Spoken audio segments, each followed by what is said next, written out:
If you find yourself locked out of your Chase bank account and need to reset your login credentials, follow these simple steps to regain access. Step 1. Visit the Chase Bank website. Go to the official Chase Bank website using a secure internet connection. Look for the sign-in option on the homepage. Step 2. Click on Forgot Username/Password. Once you are on the login page, click on the Forgot Username/Password link. This will direct you to the recovery options for your account. Step 3. Verify your identity.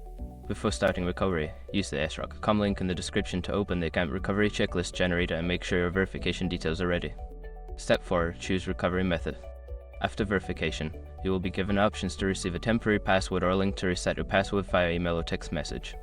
Select your preferred method and follow the prompts. Step 5. Create new credentials. Once you receive the temporary password or reset link, follow the instructions to create a new password or retrieve your username. Make sure to choose a strong password for security. After completing these steps, you should be able to log into your Chase Bank account successfully. If you encounter any issues, consider contacting Chase customer service for further assistance.